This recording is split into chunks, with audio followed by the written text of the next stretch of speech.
عليكم ورحمة الله وبركاته.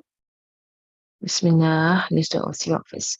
بسم الله الرحمن الرحيم. اللهم بيض به أسناني وشد به لساتي وثبت به لهاتي وأصلح به لساني وأثبني عليه وبارك لي فيه يا رب العالمين آمين. We will do our zikr or salawat for putting on our اللهم صل على سيدنا محمد الطيب المطيب الحبيب المقرب وعلى آله وصحبه وبلغنا بجاهه كل مقصود ومطلب. اللهم صل على سيدنا محمد الطيب المطيب الحبيب المقرب وعلى آله وصحبه وبلغنا بجاهه كل مقصود ومطلب. اللهم صل على سيدنا محمد الطيب المطيب الحبيب المقرب وعلى آله وصحبه وبلغنا بجاهه كل مقصود ومطلب. Okay, let's shout out.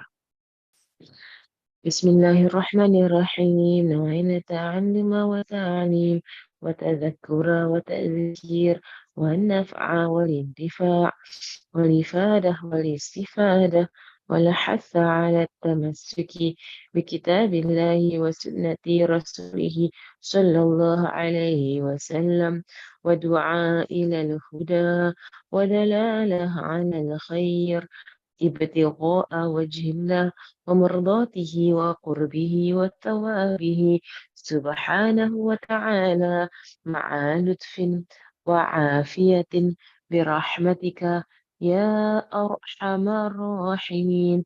اللهم إنا نسألك علم لدني ومشرب صافي الهاني يا وهاب يا غني.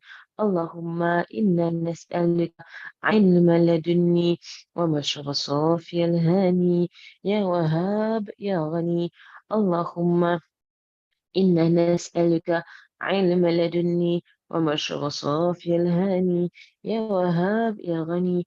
وصلى الله على سيدنا محمد وعلى آله وصحبه وسلم والحمد لله رب العالمين. الفاتحة. أعوذ بالله من الشيطان الرجيم. بسم الله الرحمن الرحيم.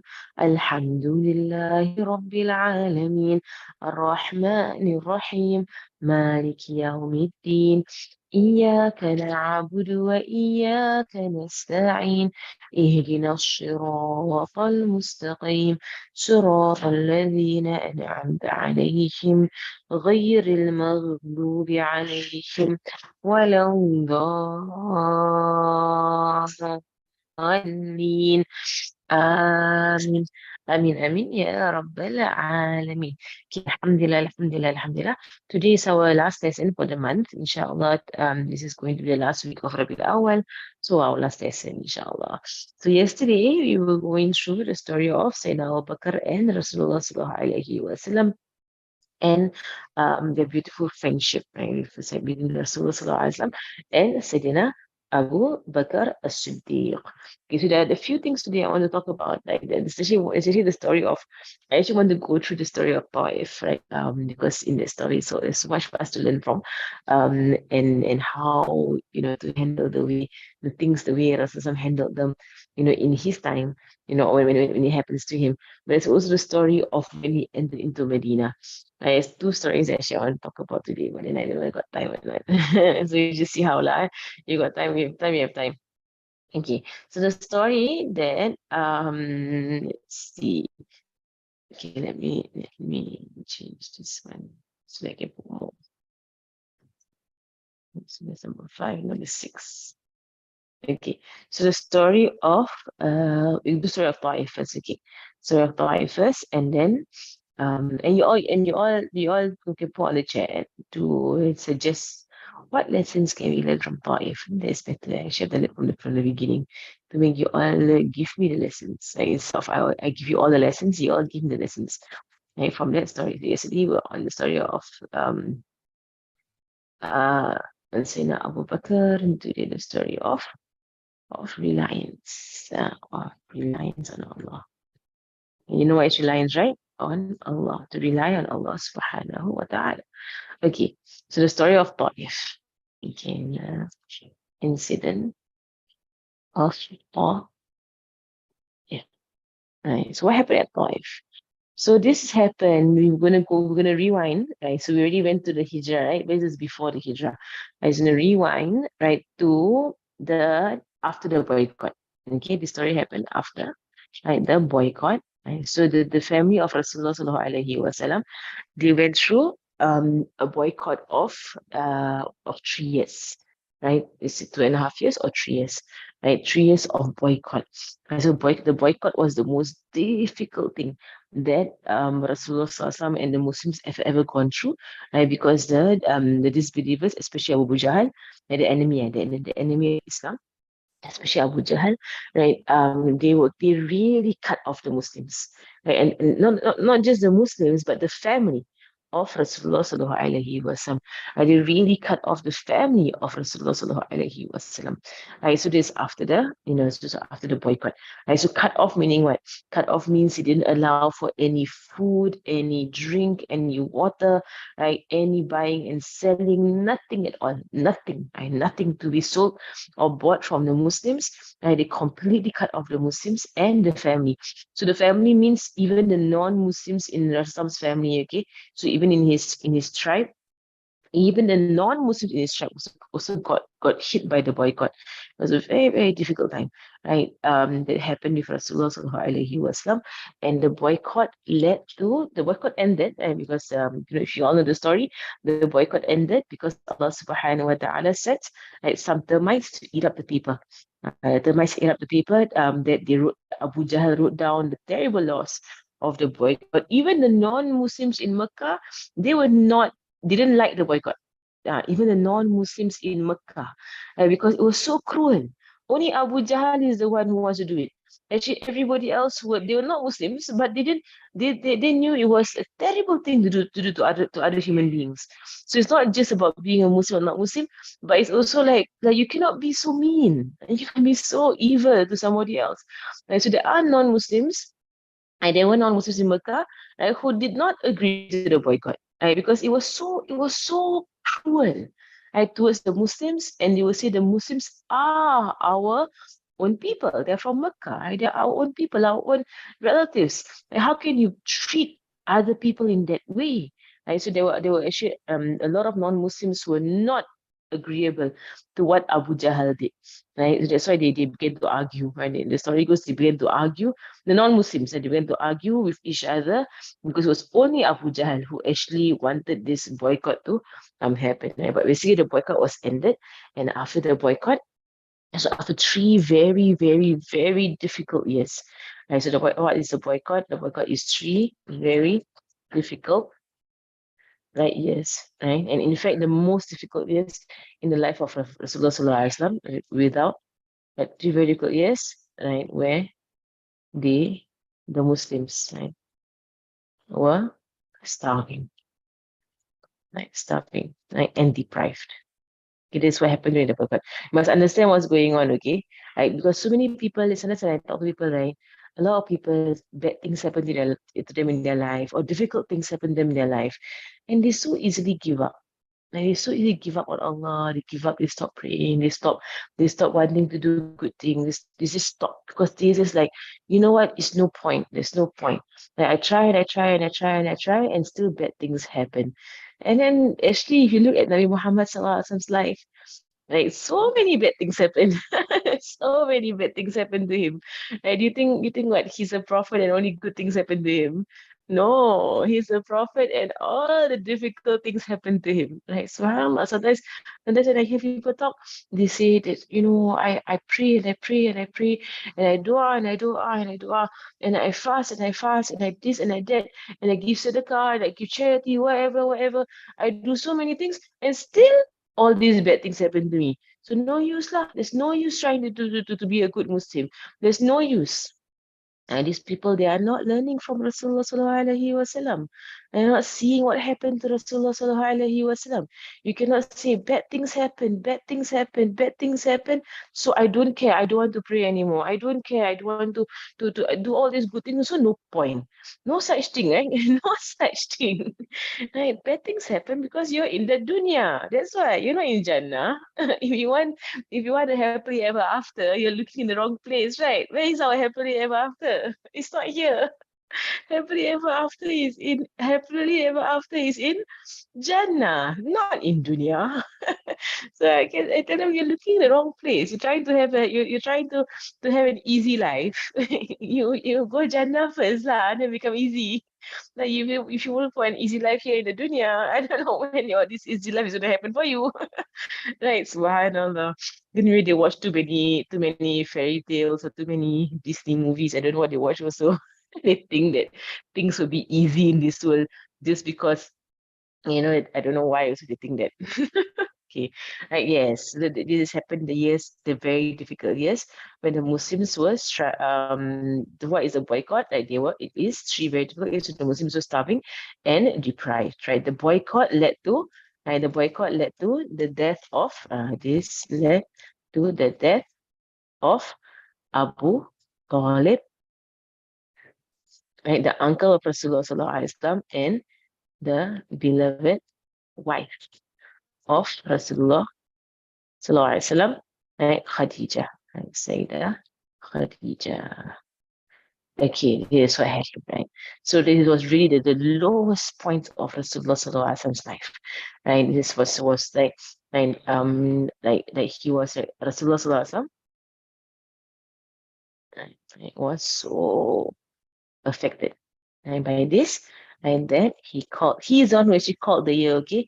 He called this year the year of grief. Right? Have you ever gone through any year in your life that you can call the year of grief? Like, have you gone through like the most difficult year? No, it's not just like one or two things happen. No, the whole year, so many things happen. Like the people, this happened and that happened, and then like so difficult, and then to top it all off, the ones that you love the most, they pass away. I think most of us don't have something called the year of grief in our lives. Right? You don't have the year of grief. Maybe like some things happen. Okay, like that time or that month, or but not one whole year, like one whole year of grief. But that shows how difficult that year was, right? So it was very affected. This, right? So at this point, when the boycott finished, then his support, because Abu Talib is the support of Rasulullah Sallallahu Alaihi Wasallam. Right? Because Abu Talib is around, the people in Mecca don't dare harm Rasulullah Sallallahu Alaihi Wasallam because they respect his uncle Abu Talib, who is very old, elderly man. Right? Because Abu Talib is around, they don't dare harm Rasulullah Sallallahu Alaihi Wasallam, people of Mecca. Right? So with Abu Talib not there, now things become very severe. And things in Mecca became very hostile. Right? People were very, very, very harsh against Rasulullah Sallallahu Alaihi Wasallam in Mecca. And he knew that, khalas, he cannot continue being in Mecca already. Because people were getting very, very, very, very, difficult towards him. And then with his wife, Sayyidah Khadija, passed away, it was even more difficult. Because every day Rasulullah Sallallahu Alaihi Wasallam, so you must always imagine how it's like with Rasulullah Sallallahu Alaihi Wasallam. Because sometimes, we only hear the happy stories, right? Like, and you can never imagine really how it's like. So you can imagine every single day he leaves his house, he goes out to the Kaaba. Like he usually will pray to rak'ats. And then he will go around to people trying to call them to Islam. This happens every single day for 13 years in Mecca, Every single day he will do this, Rasulullah. He will go out of his house, he will go to the Kaaba, like he will pray to rak'ats, and then he will go from people to people, calling them to Islam. Every single day, people are mean to him. People ignore him, people spit at him, people call him bad names, they make fun of him, they do all kinds of terrible things. Every single day for 13 years. Can you imagine? Can you do that? Are we able to do that? I think I cannot do that. I can't handle it. Every single day to go out there. and talk to random people I don't know who they are. And Nabi Muhammad SAW is a shy person to talk to people you don't even know who they are and to tell them because you must, because he's a prophet, right? He must tell them about Allah subhanahu wa ta'ala and about the next world. He must. And he's go up to random people, random strangers, and say to them, I am a prophet from Allah to tell you that the idols are not true and there's only one God and you must worship him every single day for 13 years. Can you imagine how difficult that is? And every single day, right? People will call you names, people will spit at you, people will ignore you, people will frown at you. And you will be in the dark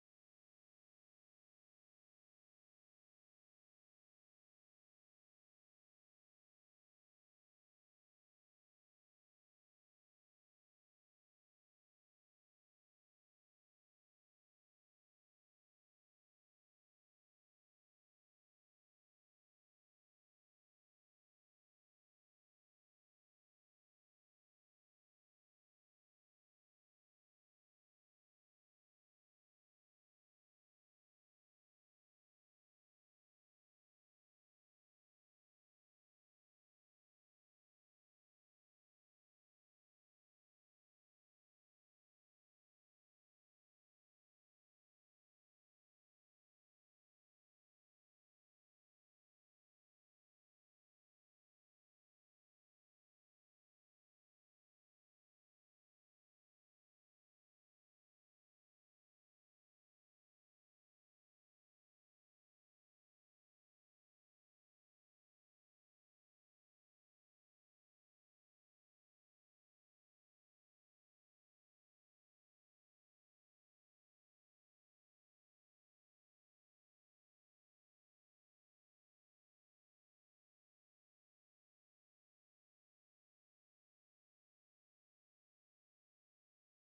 okay, Bismillah, Bismillahirrahmanirrahim.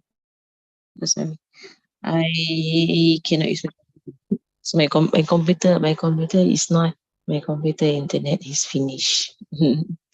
I don't know why my computer internet has finished. I didn't use so much internet this week, but finished already. So then I'm on my phone now. I'm using my phone internet, right? So I cannot share screen. It's okay. Anybody can share screen, okay? They can type out the whatever I'm saying, but I cannot share screen my phone. Okay lah. Okay. So I was saying to you all, right? As you imagine how difficult it was in that year. And everybody was hating him, sallallahu alaihi wasallam. And in fact, now not just hating him, they're actually planning to kill him. So he left. You must imagine, you must pretend to be in the shoes of Rasulullah sallallahu alaihi wasallam. You know what that means, right? You pretend to be in his shoes. You pretend that it's you. Like, how would you react if this was you? For 13 years since you got the first revelation, for 13 years, people just hated you and they called you names and they treated you in the worst way possible. That any human being, that you should even treat your enemies in that way, where people were treating Rasulullah in a terrible, terrible way, and he did nothing to deserve it. He did not deserve it at all. He was never rude to people. He was never mean to people. He was never harsh with people. He never did anything to deserve that kind of treatment from people. But yet people treated him in a very terrible manner. Sallallahu alaihi wasallam. He was only good. He was only ever good to people. Only ever helped people. Okay. So, okay, you can type, So I'm going to tell the story and be like, okay. So Rasulullah sallallahu alaihi wasallam, he left Makkah. Because why? He has to keep calling to Allah. Wajib on him. Every single day he must call people to Allah. Even if nobody listens to him, even if nobody looks at him, even if everybody turns away from him, he still has to he still has to try every single day to call people to Allah subhanahu wa ta'ala.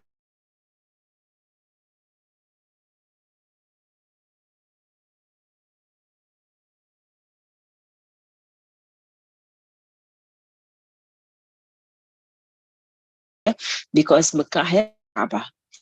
Ta'if is a town near Mecca. It is quite near. Okay, it's quite near off of Mecca.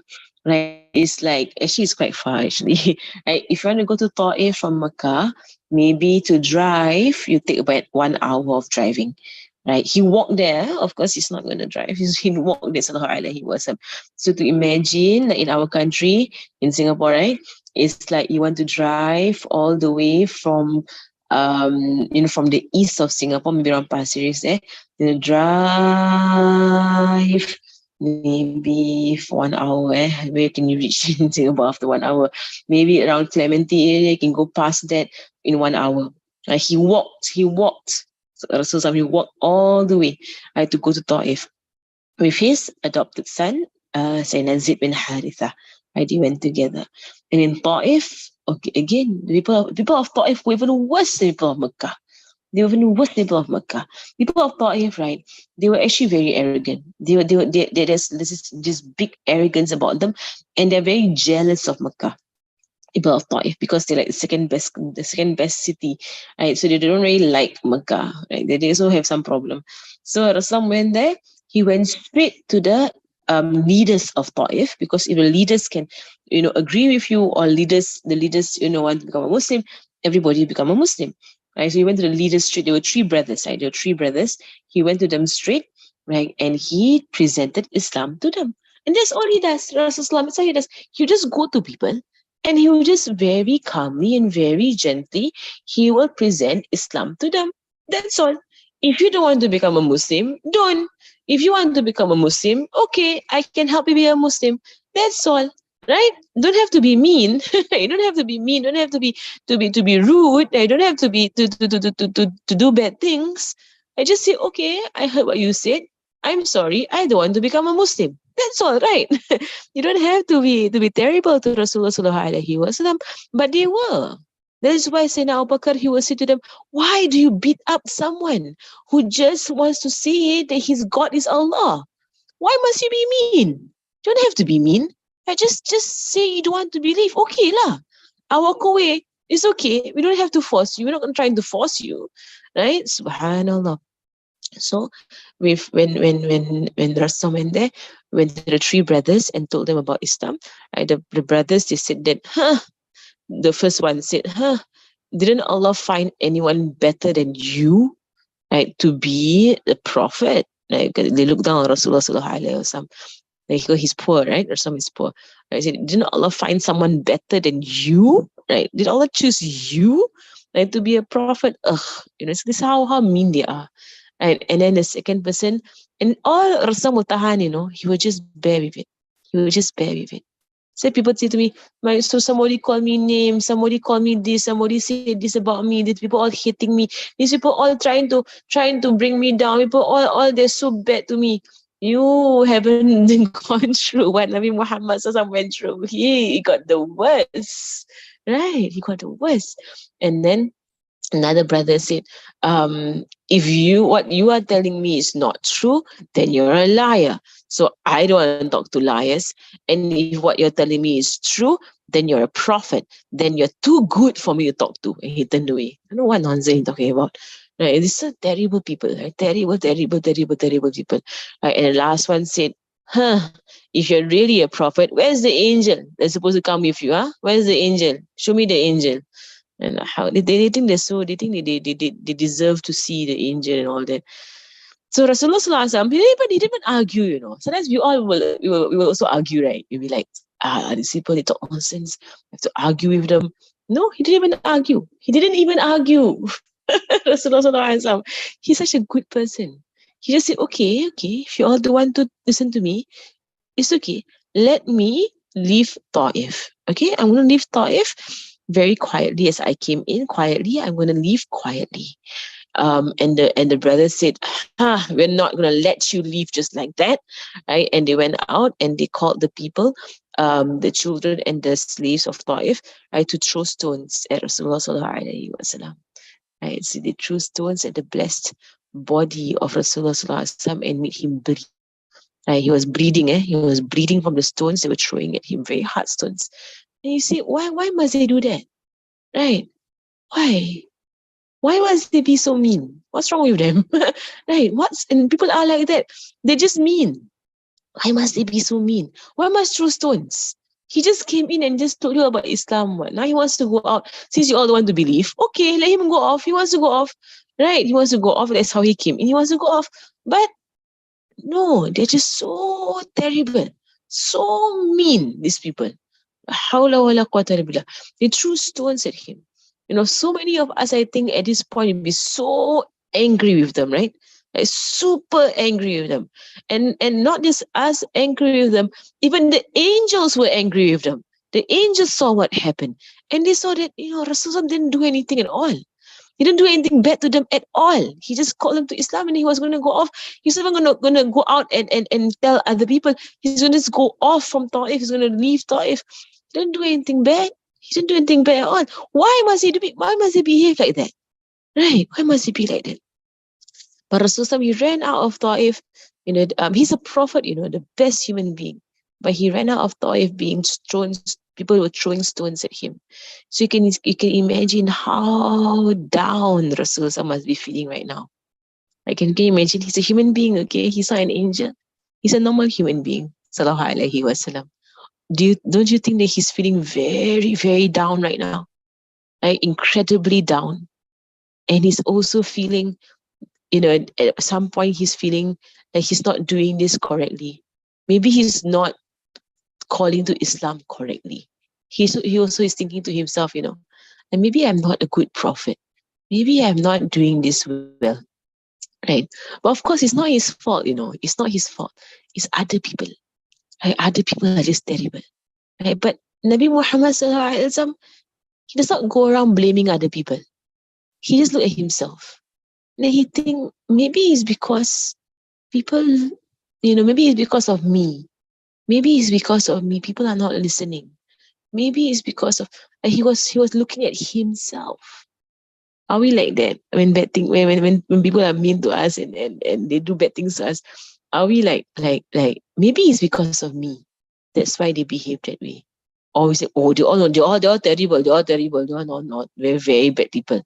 Like, no, Nabi Muhammad SAW never did that.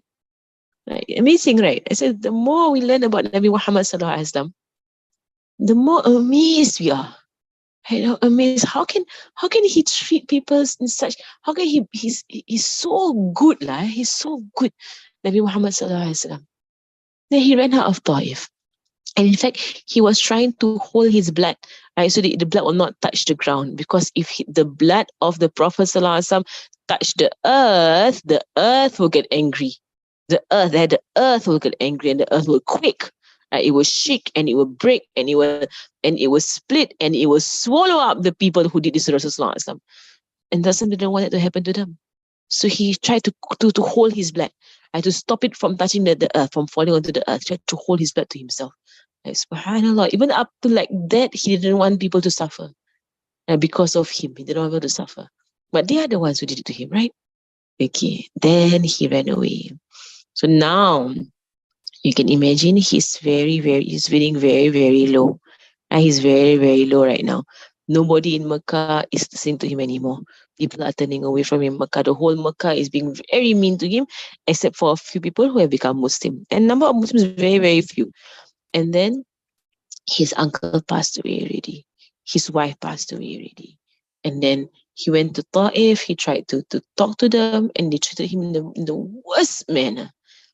And we know this was the worst day in the life of Rasulullah SAW, because he himself said so. There was once Aisha asked him, Ya Rasulullah, was after the battle of Uhud. Ya Rasulullah, have you ever had a worse day than Uhud? Because in Uhud, right, so many of the Muslims were killed. Even Sayyidina Hamza was killed, right? Have you had a worse day than Uhud? And Rasul said, yes, I had a day that was worse than Uhud. And Sayyidina Aisha said, which day was that? And he said, the day of Ta'if. That was the worst day of my life. I had the worst day of the life of Rasulullah sallallahu alaihi wasallam. So what will you do on the worst day of your life? Like, what will you do? The worst day of your life. Everything went wrong. The whole thing is just really, really bad. And the worst part is that to Rasulullah, the worst part is not because he's being hurt or he's being stoned or he's being called names or people are being mean to him. No, that's not the worst part. The worst part is that people are not believing. That's the worst part. Like, he feels that he's not doing a good job as a prophet, but he's doing an excellent job as a prophet, right? But he feels like maybe something is wrong, right? People are not believing. Maybe it's my fault. That's why they don't want to believe. No, it's their fault, right? We know that it's their fault. They are just being arrogant, right? But Nabi Muhammad SAW will not think that.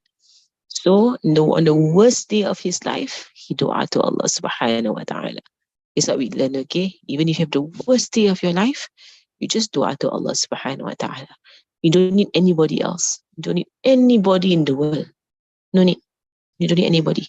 Just dua to Allah subhanahu wa ta'ala. And he dua the famous dua of Ta'if. So I'll read out the dua of Ta'if.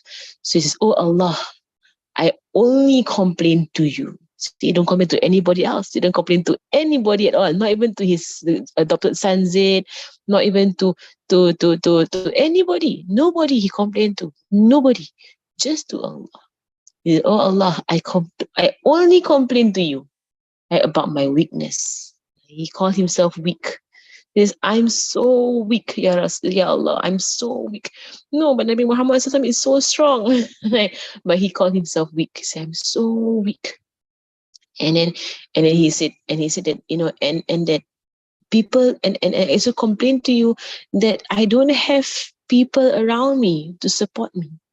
Right? And he actually blamed himself in that. Right? And then he said that, and oh Allah, I complain to you, right, of how people look down on me, right, because of maybe I'm not rich, I'm not, popular, people don't like me, right? So I complain to you that I am like this, that I'm weak, I don't have much money, and I'm not popular, right? Because of this, people don't want to listen. And then he cried to Allah subhanahu wa ta'ala. Like Muhammad sallallahu, he cried to Allah subhanahu wa ta'ala. He says, "Oh Allah, you are the most merciful of those who are merciful. You are the God of those who are weak." Right? And he says, "And you are my God." Right? You are my God. He says, "Oh Allah, who will you leave me with? Right? Somebody who is far from me, right? Who will be mean to me, right? Who will be harsh with me, or an enemy, right? Who is, who will control my matters. They will control my life. Like, what are you going to do with me, Ya Allah?" And then he said, Nabi Muhammad said, "Ya Allah, do whatever you want. Means do whatever you want with me. As long as you are not angry with me, I don't care." See, mashallah. He didn't ask Allah for anything at all. I didn't ask Allah for anything. Just don't be angry with me. If you're not angry with me, I don't care. That's all. That's all. Right? Subhanallah. So beautiful. Rasulullah sallallahu alayhi wasallam. So focused on Allah, right? He's so focused on Allah. Nothing else matters. Nothing else matters. You only care that Allah is not angry with you. That's all. Whatever happens to you in your life, if Allah is not angry, that's okay. Anything can happen. I don't care. Anything can happen. It's really okay. As long as you're not angry with me, I don't care. But your favor, right? Your favor towards me, right? It is more is bigger for me as a relief. And it means to relieve me and to comfort me. Right? I'm seeking you to comfort me. And then he says, "I seek protection in the light, in your light, Ya Allah, from which all darkness is removed and everything is made okay." In the light of Allah subhanahu wa ta'ala. And I seek your pleasure, your pleasure with me until you are pleased, and there is no power and there is no might except with you. That was his dua, very short dua. Did he ask for anything? Didn't really ask for anything, right? Nothing. He just said things. He said that, "Ya Allah, I'm so like the first part, I'm so weak. I have nothing. I have nothing nothing. People look down on me. But the bad things happening to me. But as long as you're not angry with me, Ya Allah, I really don't care. Like, I really don't care. As long as you're happy with me. I seek your protection and closeness." And that was enough for Rasulullah sallallahu alaihi wasallam. To be close and to love Allah subhanahu wa ta'ala, to be near him subhanahu wa ta'ala. Okay. So inshallah, we will stop there for today, right? I have to go off because I have to prepare for my exams. I have exams today. Okay. So somebody else can take over the slawats. I'll do my own slawats later on after my exams. Okay, but I have to prepare for my exams. I have an exam in a few hours. Okay.